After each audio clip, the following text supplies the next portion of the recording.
소개받은 그 대구 청년직업 트레이닝 센터에서 일하고 있는 최유리라고 하고요. 나의 부채 체크해보기라고 해서 이제 한번 해보셨을지 모르겠는데 이제 부채를 체크할 때는 이렇게 체크해 보시면 좋아요.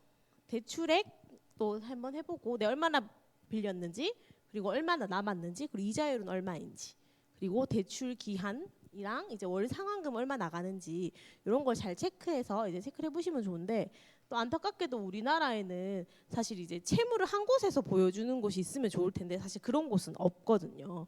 그래서 금융 채무 같은 경우에는 크레딧 포유라는 곳에서 볼 수 있고요. 그리고 내가 돈 빌린 은행이나 뭐 카드사 이런 데서 보실 수 있어요.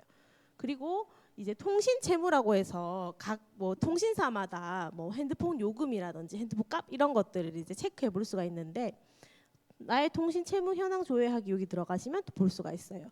이 채무 말고도 우리가 이제 학자금 대출이라든지 아니면 세금 안 내는 거 있잖아요. 그런 것들은 한국장학재단이나 사회보험 통합 징수 포털 여기서 이제 보실 수가 있어요. 그래서 부채는 한번 이렇게 한번 찾아보는 게 제일 중요하거든요. 그래서 있으신 분들은 이렇게 부채를 한번 체크해 보시면 좋을 것 같아요.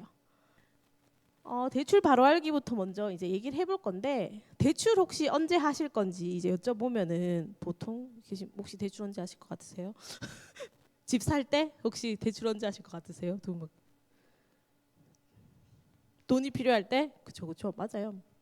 뭐 말씀해 주셨듯이 뭐 집을 산다라든지 아니면 뭐 학교 갈 때 이럴 때도 대출하게 되죠. 그리고 이제 뭐 결혼할 때도 하게 되고, 뭐 저번에 이제 이게 뭐 창업하는 분들 계셨었는데 뭐 창업할 때 이럴 때 대출하게 되는 것 같아요. 그런 결론적으로는 뭐 사실 우리가 어떤 일을 좀 시작할 때 좀 우리는 대출을 받아야 되는 것 같아요. 왜냐하면 사실 좀 우리 사회는 좀 대출 권하는 사회라는 좀 생각이 드는데, 뭔가를 시작할 때 좀 대출을 하게 되는 것들이 있는 것 같아요. 그리고 또 전에는 대출을 하는데 좀 많이 꺼려 했었지만은 좀 코로나19 이후에 금리가 좀 많이 싸지면서 대출에 대한 생각들이 좀 가깝게 접근할 수 있는 것들이 되어버린 것 같아요. 대출이 어떤 거인지부터 좀 살펴보면, 뭐 이거 저번에 금융이라는 거에 대해서 우리가 배웠었는데, 뭐 금융은 이런 거죠. 돈을 빌리고 빌려주는 건데 금융의 기능이라는 게 있어요. 그래서 저장하고 불리고 보호하고 빌리기 기능이 있거든요.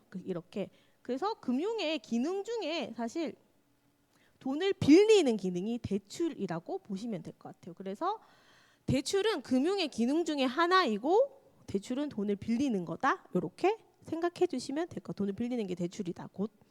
근데 우리가 대출을 얘기할 때 대출이라고도 얘기하고 부채가 있다고로도 얘기해요. 그러면 대출과 부채가 뭔지에 대해서 조금 살펴보면 좋을 것 같은데요.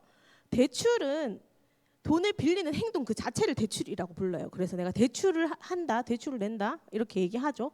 그럼 부채는 대출로 행동으로 나타난 결과예요. 그래서 내 부채가 생겼다, 부채를 지게 됐다 이렇게 얘기하죠. 그래서 대출은 행동이고 부채는 그에 대한 결과다, 이렇게 기억해 주시고 넘어가시면 될 것 같아요. 그래서 이렇게 혼동해서 쓰기도 한데 분리해서 한번 생각을 해보자라는 거죠. 자, 그럼 넘어가서 대출은 어떻게 나눠지는지에 대해서 한번 살펴볼 텐데, 혹시 대출이 어떻게 나눠지는지 알고 계세요? 담보가 있느냐 없느냐에 따라서 나눠져요. 그래서 담보가 있으면은 당연히 담보대출이겠죠. 근데 담보대출에도 두 가지로 나눠져요. 인적 담보가 있느냐, 물적 담보가 있느냐에서 나눠지는데요. 인적 담보는 뭘까요? 사람이나 뭐 기관들 이런 게 있으면은 보증 대출이라고 불러요, 그거를. 그리고 담보가 있는데 물적 담보, 예를 들면 뭐 집이라든지 차, 뭐 이런 것들, 뭐 물건이 담보가 되면 그걸 담보 대출 이렇게 불러요. 그러면은 대출할 때 담보가 없는 건 뭐냐면 우리가 항상 흔히 말하는 이게 바로 신용 대출이라는 거예요. 그래서 신용으로 대출을 하는 거죠. 그러면 자세히 좀 살펴볼게요. 제가 대출은 담보가 있느냐에 따라서 달라진다 그랬죠. 담보가 있을 때 물적 담보가 있으면 담보대출이라고 부르는데, 이거는 이렇게 읽을 수 있을 것 같아요. 대출자의 부동산이나 경제적 가치가 있는 자산을 담보로 상정하고 담보들의 경제적 가치 인해서 대출을 한다라는 거겠죠. 내가 집이 있거나 차가 있거나 했을 때 그 가치 안에서 요거를 담보로 이제 대출을 할 수 있게 된다는 이야기겠죠. 그래서 뭐 부동산이나 뭐 유체동산, 지명채권, 유가증권 이런 것들을 해서 이제 대출을 할 수 있게 되는 거죠.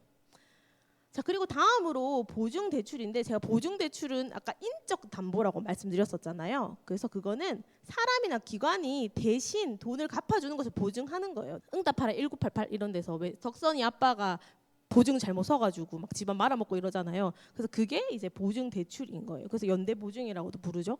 요즘은 근데 이런 연대 보증은 잘 서진 않는 것 같아요.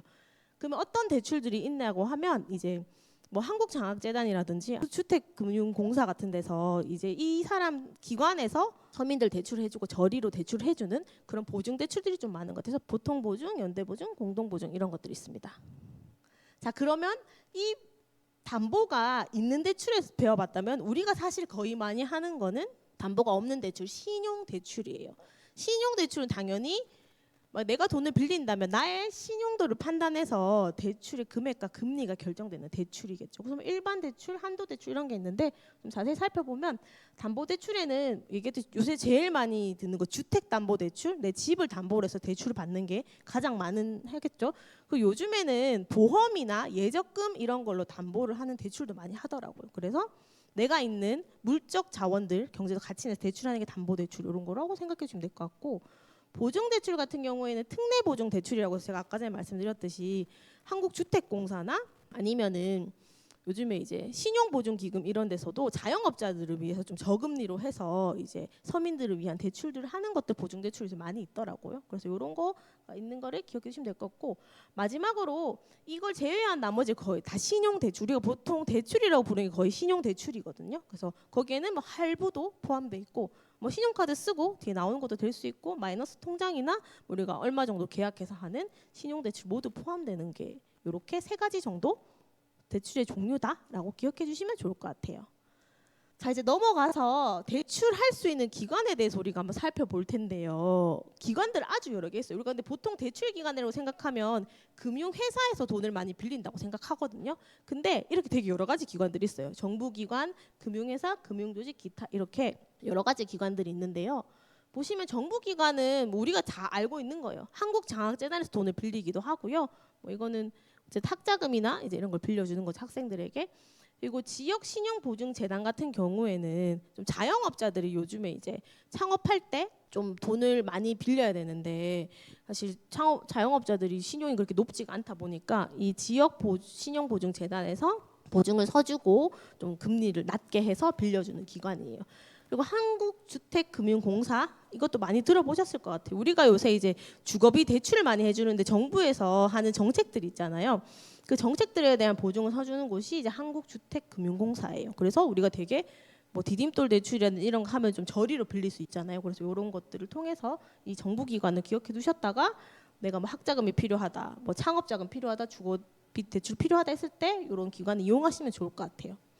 그리고 두 번째로는 우리가 흔히 알고 있는 금융회사인데 1금융권, 2금융권 이렇게 있어요. 이거 뒤에 조금 더 설명드려 볼게요. 그래서 우리가 흔히 알고 있는 금융권 회사, 사금융이라고 부르는 데서 이제 대출하기도 하죠.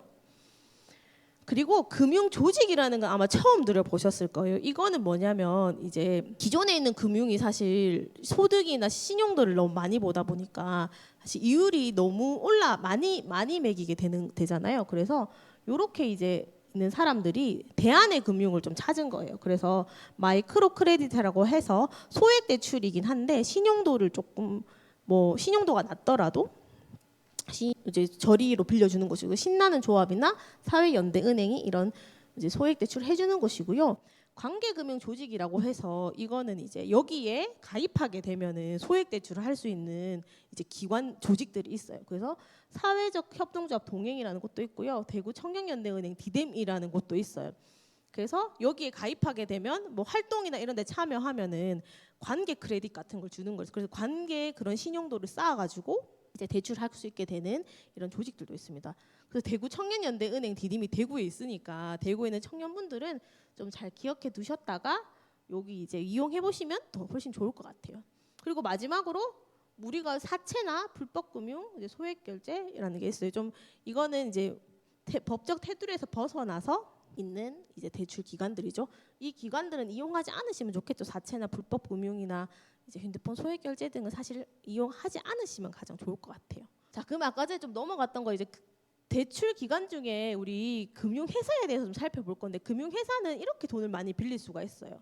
1금융권에서 우리가 제일 가장 많이 빌리면 좋겠죠. 그래서 시중은행이나 기업은행, 뭐 농협은행 이런 데서 빌리면 제일 좀 저리로 돈을 빌릴 수 있겠죠. 그리고 비은행 금융회사라는 이익금융권, 상호저축은행 우리 보통 얘기하는 거죠. 그리고 신용카드사에서도 우리가 돈을 빌리기도 하죠. 뭐 장기 대출이나 장기 카드 신용 대출 이런 걸 하기도 하고 할부 금융사를 통해서 우리가 뭐 물건을 살 때 냉장고를 살 때 할부하는 것도 사실 대출 미리 하는 거예요. 그리고 신협이라는 곳에도 이제 돈을 빌릴 수 있는 이금융권 이렇게 보시면 돼요. 그리고 보험회사에서도 돈을 빌릴 수가 있어요. 보험 담보 대출이나 이런 걸 통해서 그리고 이런 증권사나 이런 걸 통해서도 이제 빌릴 수 있는 기관들 이렇게 기억해 주시고 넘어가시면 될 것 같고요. 금리가 뭔지에 대해서 한번 살펴볼게요. 금리는 이렇게 결정돼요. 기준금리 플러스 가상금리가 대출금리가 되는 거예요. 근데 아까 제가 마이너스 우대금리라는 게 있었잖아요. 그 우대금리는 뭐 정책에 따라서 내가 청년이거나 아니 뭐 신혼부부거나 이랬을 때 뭐 0.2% 이렇게 마이너스 해주는 그런 내가 어떤 조건에 따라서 그거고 보통은 기준금리 플러스 가상금리로 대출금리가 결정이 돼요. 한번 살펴볼게요. 기준금리는 뭐냐면 우리나라 중앙은행인 한국은행에서 정하는 거예요. 그래서 이거는 뭐 우크라이나 전쟁이나 뭐 아니면 갑자기 코로나19로 뭐 이런 여러 가지 실물 경제, 외환 경제, 국내의 경제 상황에 따라서 이걸 정하는 거예요. 오늘의 기준금리는 3.5%더라고요. 근데 한 2년 전쯤에 몇 프로였을까요? 1%대도 있었어요. 1.7%? 그러니까 진짜 굉장히 지금 금리가 많이 오른 거죠. 이게 금리가 높아진다는 거는 결과적으로는 시장에 우리 경제 상황이 나에게 영향을 많이 미친다라고 생각해 주시면 될 것 같아요. 그래서 3.5%부터 시작하는 거예요. 이 기준금리가 기준이 되는 거고 그 다음에 가상금리가 붙는 건데 가상금리는 대출을 실행해주는 금융기관에서 정하는 거예요. 그래서 여기 보시면 금융기관의 대출 채권에 따라서 결정하고 내가 만약에 대출자면 나의 신용도나 소득이나 금융기관 기여도에 따라서 결정이 되는 거죠. 그게 신용도, 신용점수, 신용등급이라고 하는 거예요. 그래서 이 기준금리 플러스 가상금리를 통해서 대출금리가 결정된다라는 거 기억해 주시면 좋을 것 같아요. 자, 우리 대출에 대해서 지금 거의 살펴봤는데 대출의 종류, 대출 금리에 대해서 살펴봤는데 대출에도 좋고 나쁨이 있는 것 같아요. 그래서 사실 대출 좋은 대출은 뭘까요? 자산이 되는 대출이겠죠. 그리고 대출 안 좋은 대출은 당연히 빚이 되는 대출인 것 같아요. 좋은 대출 자산이 되는 대출이고 나쁜 대출은 빚이 되는 대출이다라고 생각하시면 되는데 자산이 되는 대출은 어떤 대출일까요? 뭐 주거비 대출, 정부에서 하는 대출, 1금융권 대출, 낮은 이율의 대출이 나에게 자산이 될 수 있겠죠. 근데 빚이 되는 대출 같은 경우에는 생활비 대출을 갑작스럽게 한다라든지 리볼빙이라고 하는 이런 대출을 이용한다라는 이상금융 대출이나 높은 이율에 있는 대출들을 빚이 되는 대출이겠죠. 그러면 우리는 좀 자산이 되는 대출들을 많이 활용하면 좋을 것 같아요. 그런데 문제는 우리가 뭐 인생에서 빚이 되는 대출을 이용 안 할 수가 없잖아요. 생활비 대출이나. 근데 그래서 이런 것들을 어떻게 하면 좋을까요? 빚이 되는 대출 같은 경우에는 제가 뒤에 정책을 또 말씀드릴 건데 정책 같은 거 활용해서 대출하고 부채를 잘 정리하면 좋을 것 같아요. 그래서 이런 건 뒤에 설명을 드릴 거고요. 자산이 되는 대출 같은 경우에는 당연히 우리가 대출 설계를 잘 해서 현명하게 대출하는 방법들이 있겠죠. 그래서 우리는 오늘 자산이 되는 대출 현명하게 잘 대출 설계해서 대출하는 방법 배워볼 거고요. 빚이 되는 대출 같은 경우에는 정책 활용해서 대출하고 부채 잘 정리하는 방법에 대해서 배워보도록 할게요. 그러면 대출하기 전에 우리가 뭘 해야 될까라고 고민을 한다면 사실 대출하기 전에는 이렇게 4가지 생각해 보시면 좋을 것 같아요. 첫 번째로는 대출 시기를 미리 계획하는 거예요. 왜냐하면 언제 무슨 시기에 돈이 필요한지를 계획한다면은 잘 이룰 수가 있겠죠. 그리고 대출 시기 미리 계획한 다음에 내 현금 흐름은 어떻게 되는지, 내 자산 현황은 어떻게 되는지 점검하는 게 두 번째고요. 이 현금 흐름과 자산 현황에 비춰서 저축 계획과 대출 계획을 수립하는 거예요. 그리고 마지막으로 이걸 하기 위해서 내 대출도가 어떻게 되는지 신용도가 어떻게 되는지 확인을 해보는 거예요. 자, 그러면 살펴볼게요. 금융상품 선택시 고려사항, 이거 한국은행에서 만든 건데요. 대출 전에 어떻게 고려해야 될까요? 처음에 당연히 내 생활 설계를 통해서 내가 어떤 삶을 살 건지 내 계획은 뭔지를 계획해서 장단기 목표를 설정하는 거예요. 단기, 중기, 장기를 설정하고 그리고 목적 기간, 세금, 금리를 고려해서 대출하고 그게 안정성, 수익성, 환금성 있는지를 고려하는 건데 자 이걸 통해서 다시 살펴볼게요. 대출 시기를 미리 계획해요. 뭐 생애 분석표도 좋고요. 아니면 아까 집 산다고 얘기하셨고 돈 필요할 때를 얘기했는데 그걸 미리 예상해 보는 거예요. 내가 집은 언제 살 건지 이런 걸 해보는 거예요. 이렇게 내가 계획했어요. 5년 뒤에 2억 원짜리 집을 살 거라고 이제 계획을 했어요. 그러면은 현금 흐름과 자산 흐름을 점검해야 돼요. 왜냐하면 내가 얼마나 저축할 수 있는지 얼마나 대출해서 돈을 낼 수 있는지를 점검해야 되기 때문이에요. 그래서 월 수입 마이너스 지출에서 수지 균형을 찾아보는 거예요. 그래서 나의 잉여금을 파악하는 게 중요해요. 그럼 이게 어쨌든 내가 저축할 수 있는 돈, 대출할 수 있는 내 대출에 상환할 수 있는 금액들을 파악할 수 있기 때문이에요. 그래서 이걸 처음에 하고요. 그 다음에 자산 현황을 파악하는데 내 자산 부채에서 내 순자산 얼마인지 살펴보는 거예요. 순자산 한번 파악해 보는 거예요. 내가 얼마 정도의 순자산이 있는지. 자, 그러면 그 다음에 저축계획과 대출계획을 당연히 수립해. 제가 5년 뒤에 2억 원짜리 집을 산다 했는데 제가 지금 4천만 원 정도 자산이 있어요. 그러면은 한 50만 원씩 한 60개월 정도 동안 5년 동안에 한 50만 원 전 저축할 수 있을 것 같아요. 잉여금이 70만 원이었잖아요. 근데 70만 원 다 저축하지 못하고 20만 원 제가 해야 되는 것들도 있으니까 그중에 50만 원 해서 60개월 정도 하면 3천만 원 정도 모을 수 있을 것 같아요. 그러면 제가 자산이랑 저축해서 모을 수 있는 돈은 7천만 원이잖아요. 그러면 대출을 1억 3천 정도를 해야겠죠.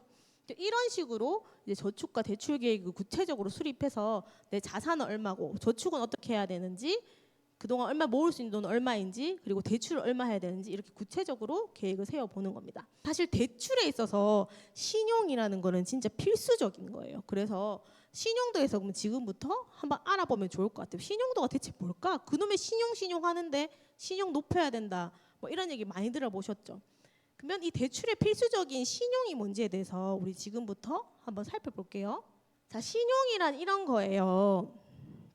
제가 아까 말씀드렸지만은 신용 그거는 내가 금융은 돈 빌리고 빌려주는 건데 그러면 내가 돈 빌릴 때 이 사람이 어떻게 잘 갚을지 안 갚을지 키가 150cm는 네 키가 작아서 네 능력이 없을 것 같아라고 얘기할 수 없고 키 큰 사람한테 이렇게 얘기할 수가 없잖아요. 그래서 이게 개인의 경제적 활동이나 이런 거에 따라서 판단을 하도록 하는 게 신용이라는 거예요. 그래서 이 사람이 얼마 동안에 잘 갚을 수 있는지 잘 빌려서 잘 갚는 능력들을 신용이라는 걸로 평가를 하는 거예요. 근데 이 신용이라는 거를 제가 말했듯이 뭐 키로 아니면 생김새로 판단할 수 없다 보니까 신용 정보라는 걸 통해서 이제 신용도를 매기거든요. 그래서 이런 정보를 매기는 것들 신용 정보라고 부른다. 지금부터 개인 신용도에 대해서 한번 알아볼게요. 개인 신용도는 이렇게 평가해요. 신용 정보를 5가지 기준으로 평가하는데요. 식별 정보라는 게 있어요. 그래서 내 이름, 주민번호, 주소라는 걸로 이제 판단을 하고요. 그리고 신용 능력 정보라는 걸 판단해요. 그래서 이 사람의 소득이 얼마인지, 재산이 얼마인지도 보는 거죠. 그래서 소득이 많고 재산이 많으면 당연히 돈을 더 많이 갚을 수 있는 능력이 될 수 있겠죠. 그리고 신용 거래 정보도 보는 거예요. 이 사람이 얼마나 신용 거래를 많이 했는지를 살펴보는 거예요. 그래서 신용카드 만들어서 잘 쓰고 있는지, 통장을 얼마나 만들었는지, 그 기간은 얼마인지 이런 걸 살펴보는 거예요. 그리고 신용도 판단하는 거예요. 신용거래 정보에서 이 사람이 연체를 했다라든지 이런 것들을 판단하고 보는 거예요. 그리고 공공정보도 봐요.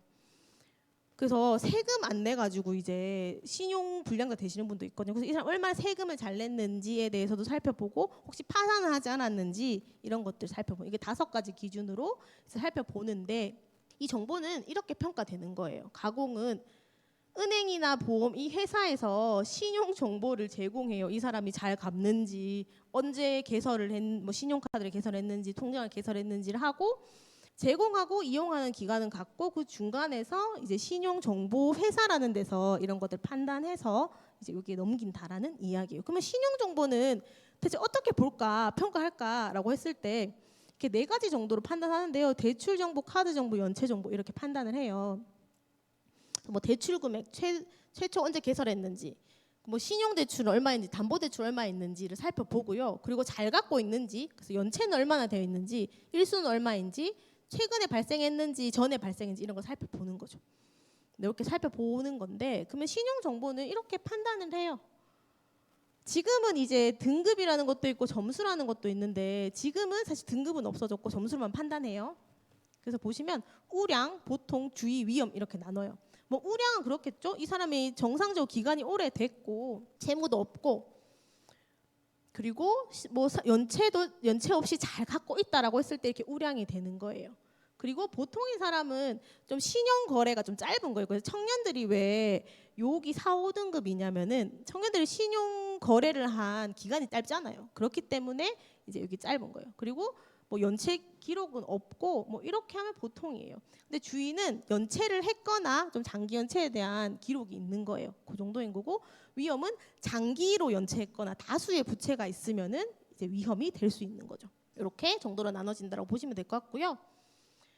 그래서 개인 신용 정보를 평가하는 기관은 이 두 곳이에요. K12라는 곳과 나이스라는 곳에서 두 군데 하거든요. K12는 1금융권에서 반영되고요. 나이스는 2금융권에서 많이 반영이 되고 있어요. 왜 그러냐면은 K12는 어디에서 돈을 빌렸느냐가 이제 신용도에 많은 영향을 주는 거예요. 그래서 2, 3금융권에서 돈을 빌리잖아요. 그러면 K12의 점수는 진짜 많이 좀 떨어져요. 그리고 나이스라는 곳은 2금융권에서 많이 쓰거든요. 근데 여기는 연체 없이 잘 상환했느냐, 어떤 기관에서 빌렸느냐 상관없이 연체 없이 잘 상환했느냐를 많은 점수를 주는 거예요. 지금은 신용 점수제를 쓰거든요. 등급은 쓰진 않고. 근데 신용 등급보다는 사실 신용 점수제가 소비자들한테는 훨씬 더 유리해요. 왜냐하면 옛날에 1등급, 2등급 나눌 때 1점 차이로 1등급, 2등급이 나눠졌었거든요. 근데 이거는 점수로 하다 보니까 훨씬 더 청년들이나 이제 소비자들한테 더 훨씬 유리한 거죠. 왜냐하면 점수가 더 유연해지니까. 그리고 정밀하게 신용 요건 판단을 받을 수가 있고요. 그래서 원체자 기준도 완화돼서 이 신용 점수제가 훨씬 더 소비자들한테는 유리하다라고 이제 기억해 주시면 될 것 같아요. 이건 신용 등급인데 이건 지금 신용 점수제라고 말씀드렸잖아요. 이건 제가 보기 좋게 하기 위해서 가져왔는데 옛날에 1등급하고 6등급의 차이가 옛날 1억 빌렸을 때 4%, 16% 차이 나는 거의 1년에 이율이 12% 차이가 나기 때문이에요. 그러면 1억 빌렸으면은 1년에 1,000만 원 정도의 금융 비용이 차이가 난다라는 거예요. 그래서 당연히 신용도가 좋으면 금융 비용을 더 절약할 수가 있겠죠. 그렇기 때문에 사람들이 신용도가 중요하다라고 얘기를 하는 거예요. 그래서 신용도 관리하는 방법들은 이렇게 정도가 있어요. 그래서 긍정적인 요소 2개 정도가 있고 부정적인 요소 2개 정도가 있거든요. 이제 긍정적인 요소 2개는 뭐냐면 체크카드 잘 사용하시면 돼요. 그래서 월 60만 원, 30만 원 이상씩 6개월간 잘 사용하게 되면 가산점이 올라가요. 근데 제가 이렇게 말씀드리지만은 체크카드는 사실 신용카드보다는 신용도를 올리는 데 한계가 있어요. 그렇기 때문에 신용도 900점까지 가게 되게 하려면은 신용카드를 쓰셔야 돼요. 근데 신용카드는 한두 개 정도만 쓰는 게 좋아요. 그래서 이용 한도의 40% 정도만 지속적으로 사용하는 게 좋고 만약에 신용카드 100% 100만 원인데 100만 원 가까이 썼다고 하면 이게 또 신용도가 낮아지는 데 영향을 주거든요. 그렇기 때문에 이 두 가지는 기억해 주시면 좋고 긍정적 요소 두 가지 기억해 주시면 좋을 것 같아요. 하나는 체크카드 30만 원에서 6개월간 지속적으로 사용하는 거고요. 두 번째로는 신용카드 사용할 때는 한두 개만 사용해서 이용 한도의 40%까지만 사용하는 점수가 올라간다라는 거예요. 자, 그리고 안 좋은 두 가지는 부정적 요소 두 가지는 이거예요. 제가 말씀드렸듯이 이상금융권에서 대출을 하게 되면은 점수가 많이 떨어져요. 그렇기 때문에 대출할 때는 무조건 1금융권 이용하시면 좋아요. 아까 K12에서 1금융권 많이 반영한다고 했는데 K12가 어쨌든 2, 3금융권에서 많이 대출을 이용하게 되면 점수 많이 떨어진다 말씀드렸었잖아요. 그렇기 때문에 대출할 때는 무조건 1금융권에서 이용하는 게 가장 도움이 되겠죠. 그리고 연체를 안 하는 게 중요해요. 그래서 연체가 되면은 무조건 신용도가 많이 떨어지기 때문에 근데 대신에 연체되었는데 연체 까먹어서 연체가 됐다. 근데 돈 있다 했을 때는 5영업일 이내에 가서 내면은 신용도에 반영이 안 되니까 이것도 꼭 참고해 주시면 좋을 것 같아요. 그리고 마지막에 플러스 하나로 부정적인 요소가 하나 있는데요. 제가 계속 말씀드렸듯이 이제 신용에 관련된 부분만 연체돼서 신용도가 떨어지는 게 아니라 공공요금을 안 내도 신용도가 떨어져요. 저는 건강보험료 안 내가지고 신용불량자 대신료도 받거든요. 그렇기 때문에 공공요금 잘 내는 것도 중요하다. 그래서 신용도에 영향을 미치기 때문에 공공요금이나 이런 것도 잘 내자라는 것들 이제 세 번째로. 그리고 잘 냈을 때 좀 소명하면 가산점도 좀 있어요. 그래서 이런 것들이 이제 필요할 때 내가 한 10점 정도 부족한 것 같은데 이러시면은 내 공공요금 잘 낸 거를 그 은행 기관에 가서 잘 냈다라는 거를 소명하면 가산점이 올라갑니다. 그래서 신용도까지 이제 우리가 알아봤고요. 이제 뒤에는 그러면 우리가 대출과 신용에 대해서 이렇게 조금 알아봤으면 지금부터는 대출 어떻게 좀 현명하게 잘할 수 있을까에 대해 살펴볼 건데, 자, 대출 현명하게 하는 법은 당연히 정상적인 금융회사를 선택하는 겁니다.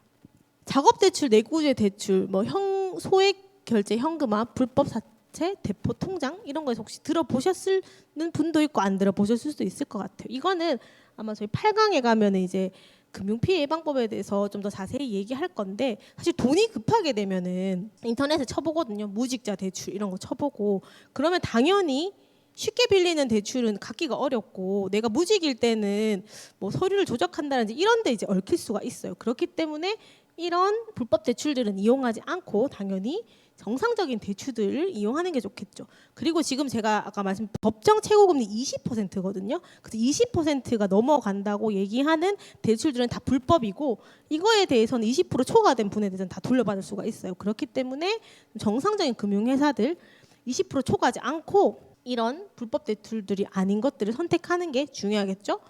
그리고 편리한 대출과 불편한 대출이 있으면 뭘 선택해야 될까요? 편리하게 빨리빨리 대출 받고 해야 될까요? 당연히 그렇지 않죠. 당연히 불편한 대출을 이용해야 되겠죠. 편리한 만큼 당연히 독이 있어요. 왜냐하면은 편리하게 빌린다는 거는 이 사람의 어떠한 것들 판단하지 않는다는 거예요. 아까 신용도를 판단하는데도 굉장히 많은 5가지 기준이 들어갔잖아요. 근데 그렇지 않았을 때는 이 사람이 뭘 빌려주겠어요? 당연히 이율을 많이 높게 해서 빌려준다는 이야기겠죠. 그렇기 때문에 복잡한 정부기관이나 아니면 은행에서 서류 많이 제출하라고 하면 되게 굉장히 귀찮지만, 그거는 이 사람의 어떠한 여러 가지 신용 능력을 평가하기 위한 부분들이니까 당연히 복잡한 정부기관이나 은행의 문을 두드려서 불편한 대출을 이용하는 게 더 좋겠다. 그래서 불편한 대출을 이용하면 더 갚기가 쉽다라고 얘기할 수 있을 것 같아요. 그리고 변동금리 선택할 건지 고정금리 선택할 건지 이런 부분에 대해서도 되게 고민이 많으실 것 같아요. 그러면 이게 다 해서 당연히 기준금리라는 게 상승이 예상되면은 이제 고정금리를 선택해야 될 것 같고, 기준금리 하락이 예상되면은 당연히 변동금리를 선택해야 되겠죠. 근데 이거 우리가 알 수가 없잖아요. 사실 왜 알 수가 없냐면 우리가 우크라이나 전쟁이 터질지 코로나19가 발생할지 모르니까. 그렇다면은 변동성을 줄이는 게 중요해요. 그렇기 때문에 변동성을 줄일 수 있는 거는 고정금리라는 걸 선택하는 게 중요하겠다라는 이야기예요. 그래서 웬만하면은 고정금리, 변동금리로 하실게요라고 물어본다면은 고정금리를 선택해서 어떠한 변동성을 줄이는 게 중요하겠다라고 생각하시면 될 것 같아요. 근데 요즘에는 이제 고정금리가 아예 없고 변동금리만 있는 곳도 있더라고요. 네, 이렇게 됐을 때는 변동금리 어쩔 수 없이 선택해야 되겠지만은 선택이 가능하다면 고정금리 선택해 주시면 좋을 것 같고요. 이건 제가 만든 건 아니고 중앙일보에서 이자가 이렇게 달라진다라고 해서 이제 기사를 한 개 쓴 거예요. 예를 들면 대출 금액이 1억 원이었을 때 상환 기간이 10년이고 금리가 3%였을 때 10년 동안 얼마의 이자를 낼지를 이렇게 표로 정리한 거예요. 보시면 만기 일시 상환 같은 경우에는 3천만 원이 들고요. 원금 균등 분할 상환과 원리금 균등 분할 상환은 한 1,500만 원 정도의 비용이 들어가요. 왜냐하면 만기 일시 상환 같은 경우에는 내가 1억에 관한 이자를 지불해야 되기 때문에 10년 동안 당연히 금융 비용이 커질 수밖에 없어요. 근데 분할 상환 같은 경우에는 어쨌든 원금이 계속 깎이잖아요. 갚으니까 매달 갚다 보니까. 그러니까 그거에 대해서 깎이는 부분에 대다 보니까 당연히 1,500만 원 2배 정도의 차이가 난다라는 이야기예요. 그렇기 때문에 원금 균등 상환이나 원리금 균등 상환을 선택하시는 게 좋겠다라는 거예요. 근데 원금 균등 상환 같은 경우에는 원금이 균등하니까 원금이 떨어지잖아요. 원금이 계속 갚으니까 그러면 이자 비용이 떨어져요. 그렇기 때문에 처음 갚을 때는 더 많이 내고 뒤에 갚을 때는 좀 조금 낼 수 있다는 장점이 있는데, 원리금 균등 분할 상환 같은 경우에는 원금이랑 이자랑 맞춰서 10년 동안 똑같은 금액을 내는 거거든요. 그렇기 때문에 일정하게 좀 갚을 수 있도록 원리금 균등 상환 방식을 선택하시는 게 가장 좋다. 왜냐하면 청년 기간에는 어쨌든 간에 이직이라든지 여러 가지 사실 일들이 발생할 수 있기 때문에 여러 가지 변동성을 줄이는 게 청년 시기에 가장 중요하거든요. 그렇기 때문에 금리 같은 경우에도 변동성이 없는 고정금리를 선택하고 상환 방식에서도 좀 변동성이 없는 원리금 균등 상환 방식을 선택하는 것이 가장 좋겠다라는 거예요. 근데 또 이자 비용이 좀 많이 아깝다 하시는 분들은 원금 균등 분할 상환도 한번 생각해 보시는 것도 나쁘지 않겠다라는 이야기입니다. 대출 상환 기간은 짧게 하는 게 좋을까요? 길게 하는 게 좋을까요? 갚을 때. 짧으면 상환에 부담이 있겠고 길면은 금융 이자 부담이 많이 되겠죠. 금융 비용이 많이 들겠죠. 근데 결국 이거는 케바케라는 거예요. 결과적으로는 아까 전에 제가 잉여금 파악하라고 중간에 말씀드렸었잖아요. 네. 그러니까 내가 갚을 수 있는 만큼 적절하게 내가 얼마 갚을 수 있는 금액들을 선정해서 그만큼 일정하게 갚는 게 가장 나에게 좋은 방식이다. 그래서 많이 갚고 적게 갚고는 중요한 게 아니라 내가 일정 기간 동안 갚을 수 있는 만큼 상환하는 게 가장 중요하다라는 이야기예요. 대출 정보는 어디서 찾을 수 있을까에 대해서 한번 살펴볼 텐데 이 파인이라는 사이트는 금융감독원에서 만든 금융소비자 정보 포털이라는 이제 사이트예요. 그래서 요즘에 너무 금융에 관한 정보가 너무 사기도 많고 믿을 수 없는 정보가 많다 보니까 금융감독원에서 믿을 수 있을 만한 금융에 관한 정보를 다 모아놓은 사이트예요. 그래서 여기에서 아주 유용하게 모든 금융 정보를 살펴보실 수 있다는 거예요. 우리가 볼 거는 요 금융상품 한눈에라는 카테고리인데요. 여기에 들어가시면은 예금 적금도 볼 수 있고요. 대출도 볼 수 있고 뭐 연금저축이나 뭐 이런 것도 볼 수가 있는데 우리가 살펴볼 건 당연히 이제 대출 관련된 정보겠죠. 그래서 여기 대출 정보는 주택담보대출도 볼 수 있고요. 전세자금 대출이 어떤지 개인 신용대출, 중금리 신용대출, 주택금융공사 대출, 신용체크카드 대출 다 여기서 볼 수가 있어요. 일반 신용대출에 대해서 한번 볼게요. 그러면 비은행 전체 다 살펴봐서 금융상품을 검색해봐요.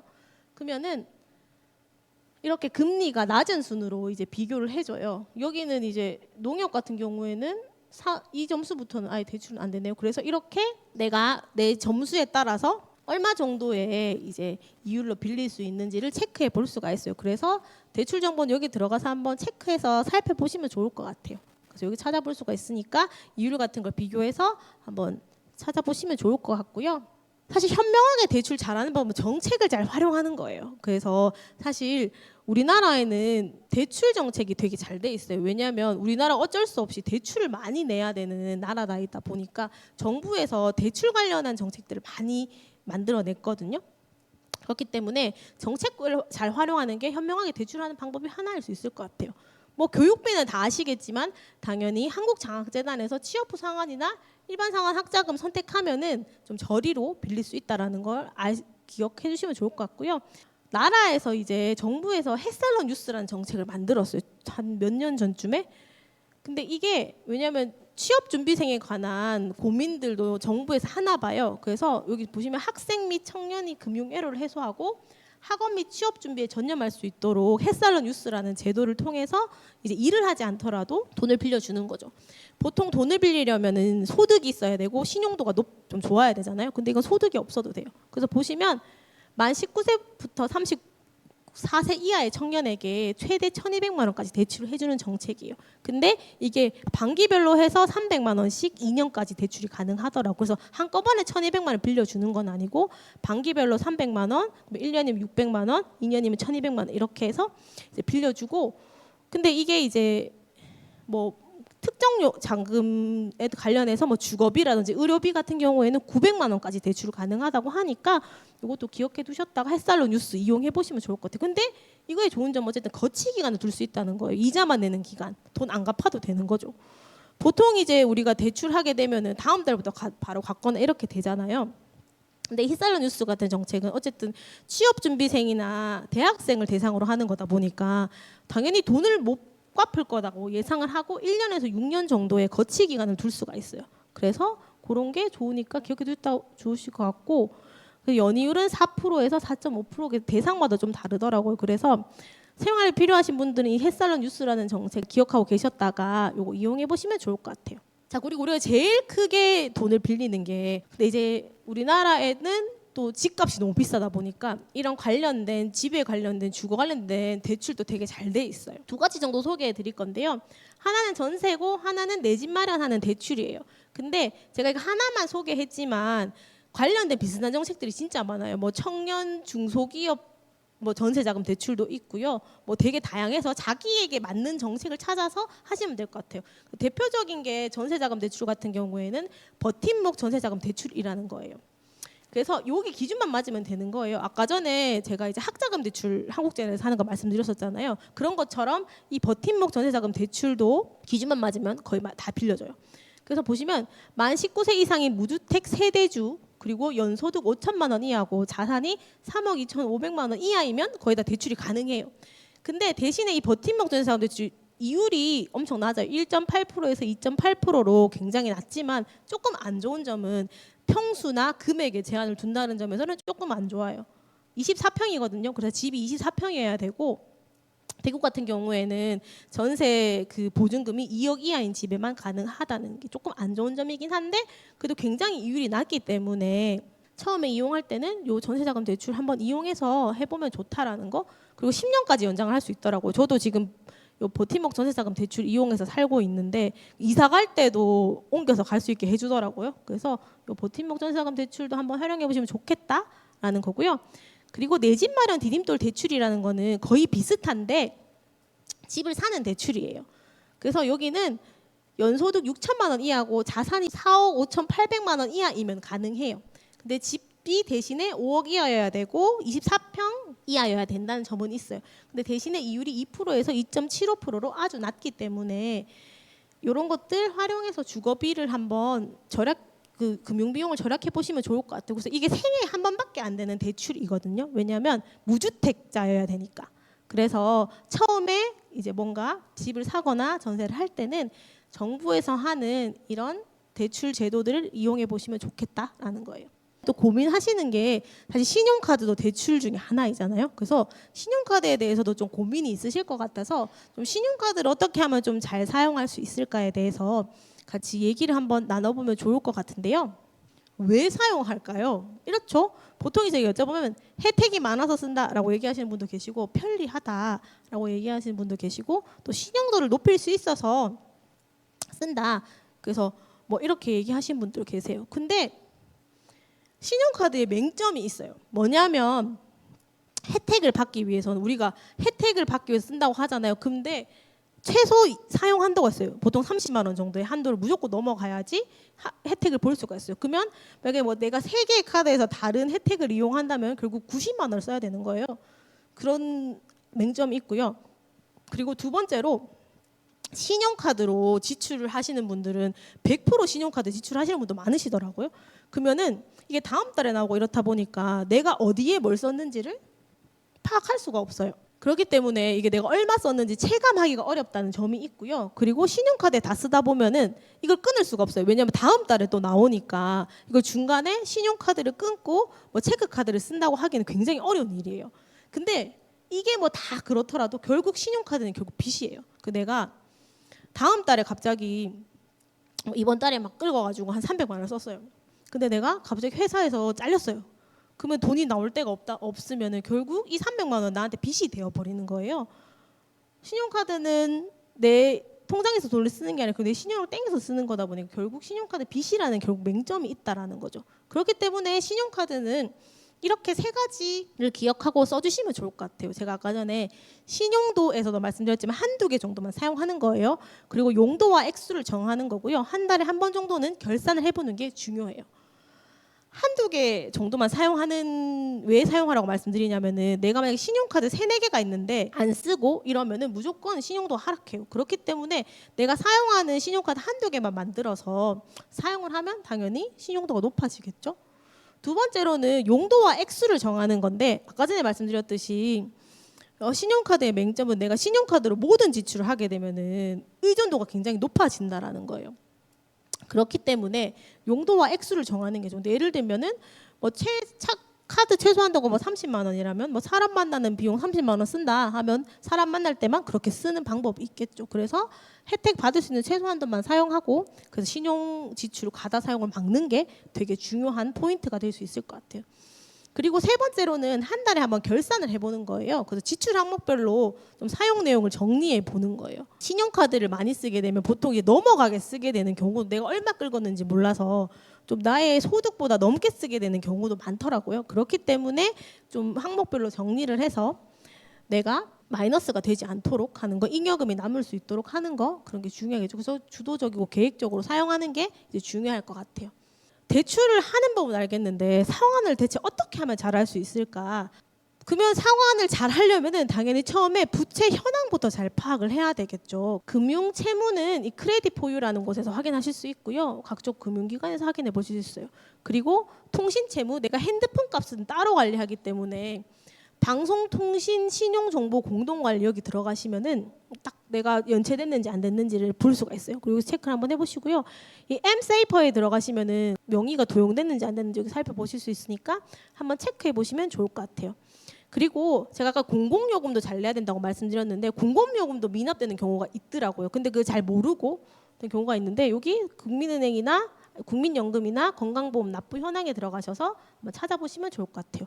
그리고 난 다음에 부채 현황을 정리하는 게 중요해요. 제가 아까 처음에 말씀드렸던 거, 내 자산은 어떻게 되는지, 그래서 내 순자산은 얼마인지, 마이너스인지 아닌지를 살펴보는 거, 그리고 현금 흐름표를 정리해서 내 잉여금이 얼마인지를 정리하는 거 해서 두 가지 정도를 정리를 해서 파악을 해보는 거예요.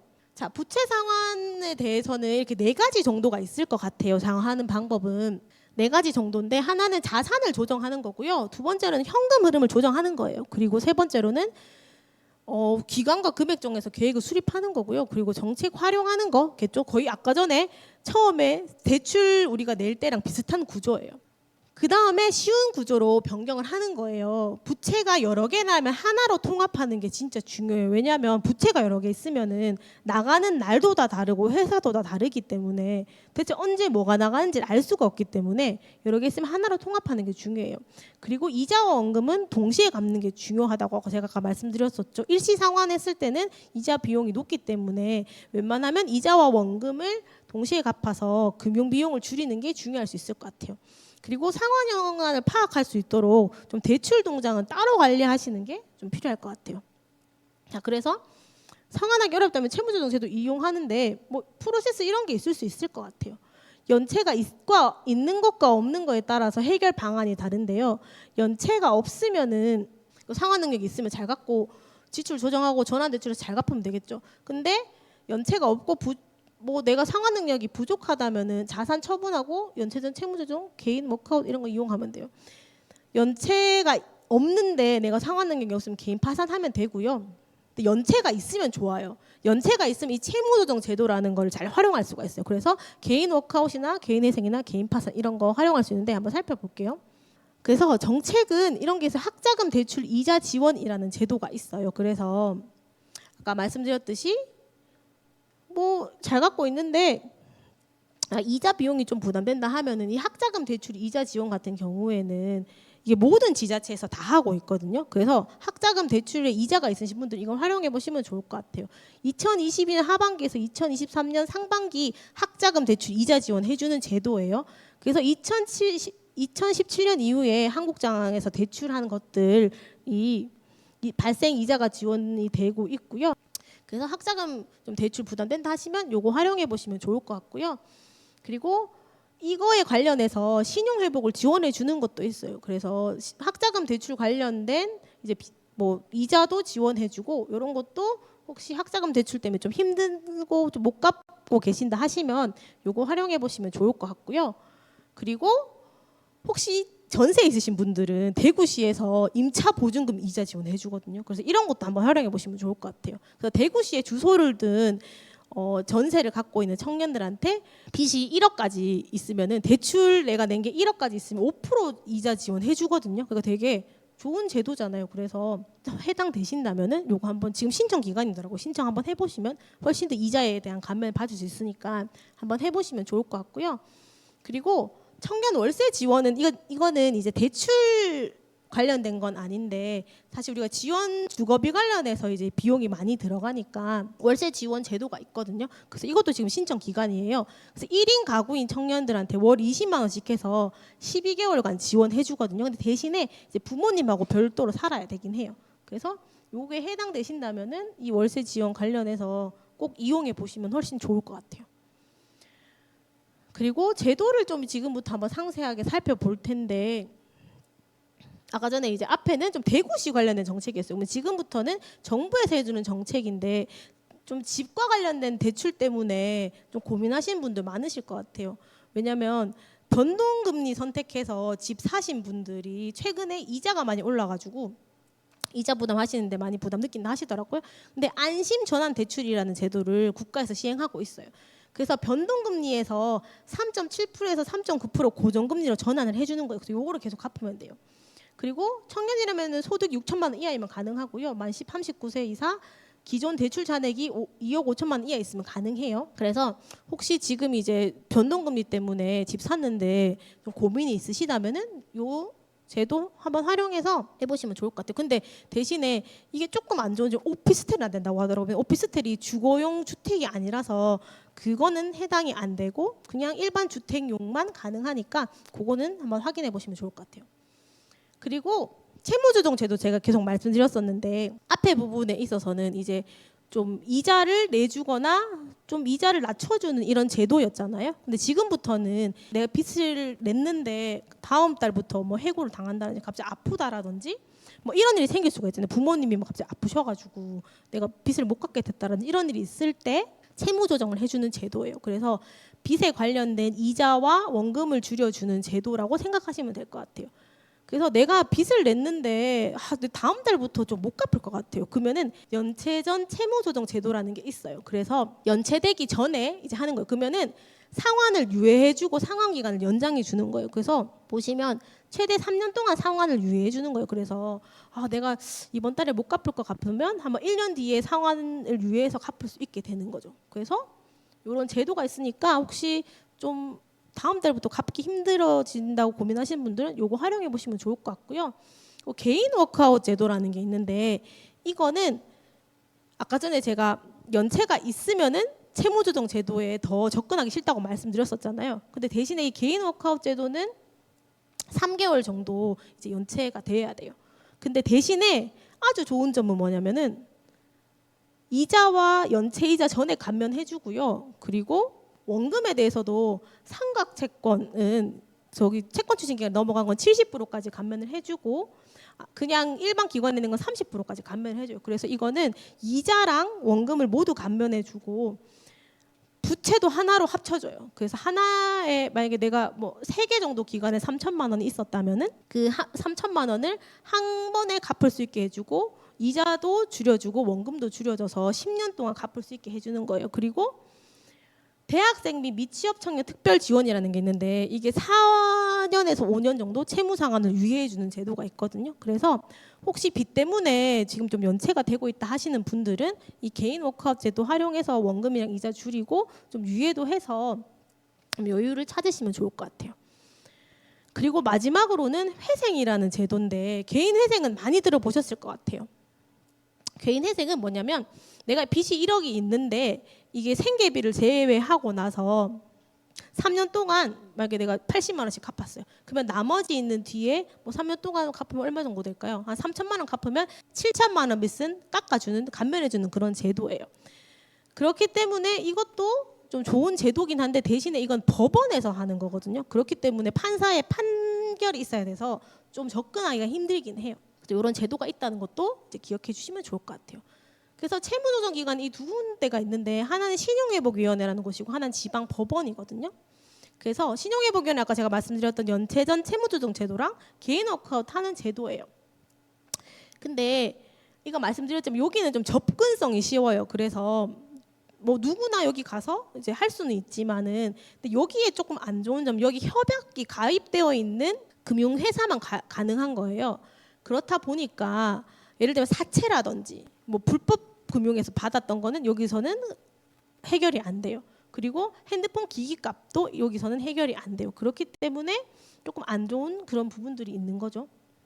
근데 이게 없으시다면은 신용회복위원회에 가서 이제 채무조정 받으시면 훨씬 더 간편하게 이제 대출을 조금 더 갚으실 수 있고요. 지방 법원 같은 경우에는 이런 사채나 핸드폰 기기값 모두 다 여기선 채무조정을 해줘요. 근데 대신에 아까 말씀드렸듯이 여기는 이제 판사의 판결이 있어야 되는 거니까 좀 힘든 부분들이 있겠죠. 그래서 기억해 두셨다가 혹시 부채 때문에 좀 어려움을 겪는다 하시면 여기 2개 기관 방문하셔가지고 좀 도움을 얻으시면 좋을 것 같아요. 취업 후 학자금 대출 상환하는 것 때문에 고민하신 분들 좀 있을 것 같아요. 그래서 제가 상담할 때도 취업 후 상환 학자금 대출 어떻게 하면 좋을지에 대해서 물어보는 분이 많으세요. 취업 후 상환은 이렇게 되는 거예요. 취업 후 상환 학자금 대출 소득이 생길 때 상환 의무가 발생하는 거예요. 그렇기 때문에 내가 소득이 없으면 안 갚아도 돼요. 근데 소득이 생기잖아요. 그러면 무조건 갚아야 돼요. 근데 그게 다 갚아야 되는 건 아니고 상환 기준 소득이라는 걸 초과하면 갚아야 돼요. 이게 2,394만 원 올해고요. 세금 공제 후에는 1,520만 원 정도예요. 그래서 여기가 만약에 내가 올해 연소득이 이 정도일 것 같다 하면은 그러면 취업 후 상환 대출이 당연히 상환 의무가 발생하게 되겠죠. 그럼 이거 어떻게 해야 될까 고민을 하는데 이렇게 상환 계산식이 발생하는 거예요. 이 식에 넣어가지고 한번 계산하면 내가 얼마 정도의 이제 상환을 해야 될지에 대해서 이제 감이 오실 것 같아요. 그러면 어떻게 갚아야 될까라는 고민을 하는데 아까 저렇게 나오는 건 의무 상환이라는 방식이에요. 그래서 1년에 한번 내 소득이 다 결정이 되면 그때 이제 계산을 해서 이제 공제 방식으로 나가거든요. 그럼 이렇게 되면 되게 좀 주도적이지 않게 갚게 되는 부분들이 있는 것 같아요. 그렇기 때문에 이제 자발적 상환 방식으로 좀 하시면 어떨까라는 생각이 좀 드는 것 같아요. 그래서 자발적 상환은 내가 설정하는 거 20만 원씩 뭐 12개월을 갚겠다, 뭐 10만 원씩 12개월을 갚겠다 이렇게 설정해서 하시는 게 훨씬 더 자발적으로 상환할 수 있는 방식일 것 같아요. 그래서 그 취업 후 학자금 대출 있으신 분들은 요 자발적 상환 방식으로 내가 얼마 정도에 어느 정도 갚을 수 있는지를 이제 설계한 다음에 이 방식으로 한번 갚아보시면 좋겠다라고 말씀드릴 수 있을 것 같아요. 학자금 대출도 상환 유예를 할 수가 있거든요. 그래서 뭐 실직이나 폐업하거나 육아 휴직했을 때 2년 정도 동안 상환 유예를 할 수가 있어요. 그러니까 내가 갑자기 어떡하지? 내가 갖고 있었는데 다음에 나오면 어떡하지? 생각하지 마시고 이 상환 유예 정책도 한번 활용해 보시면 좋겠다라는 거예요. 대출할 때는 이 2가지만 기억해 주시면 될 것 같아요. 하나는 미리 자금 수요를 예측하는 거예요. 제가 계속 말씀드렸듯이. 그래서 언제 돈이 부족한지 어떻게 조달할 것인지 그게 저축을 통해서 조달할 것인지 미리 자금 수요를 예측하는 게 중요하고요. 그리고 2번째는 갚을 수 있을 만큼만 적정 대출하는 거예요. 그래서 그건 아까 제가 잉여금 파악하라고 말씀드렸었죠. 그래서 그게 월 대출 상환 금액이에요. 그렇기 때문에 미리 자금 수요 예측하고 갚을 수 있는 만큼 적정 대출하는 2가지만 기억해 주시면 될 것 같아요. 그리고 상환할 때는 이 3가지만 기억해 주시면 될 것 같아요. 막연하게 불안 안 가지는 게 제일 1번 중요한 거고요. 2번째로는 나의 부채를 바로 보고 상환 계획을 세우는 게 중요해요. 그렇기 때문에 내 부채를 파악해 놓는 거가 중요하겠죠. 그래서 현금 흐름 이런 것들 체크하고요. 그리고 내가 갚을 수 있는 정도의 걸 해야 되기 때문에 당연히 내가 아까 얘기했던 잉여금에서 갚을 수 있는 만큼만 갚는 거 해서 지속 가능한 재무 구조 만드는 게 중요하겠죠. 그리고 3번째로는 상환 같은 경우에는 우리나라가 어쨌든 간에 이렇게 신용 회복하는 것을 되게 중요하게 생각하는 나라라서 제도나 정책이 되게 잘 돼 있어요. 그렇기 때문에 상환하기 어렵다면은 제도와 정책을 잘 활용하셔서 잘 갚으시면 좋을 것 같다라는 생각이 듭니다. 네, 그래서 오늘은 이제 대출과 신용에 대해서 한번 살펴봤는데요. 제가 말씀드렸듯이 사실 대출 같은 경우에는 잘 계획해서 상환 계획만 잘 잡는다면은 사실 그렇게 걱정하실 필요는 없어요. 막연하게. 그렇기 때문에 좀 그런 계획들을 잘 세워서 대출이나 이런 부분을 상환해서 잘 기획하시면 좋을 것 같습니다. 네, 오늘 모두 고생하셨습니다. 수고하셨습니다.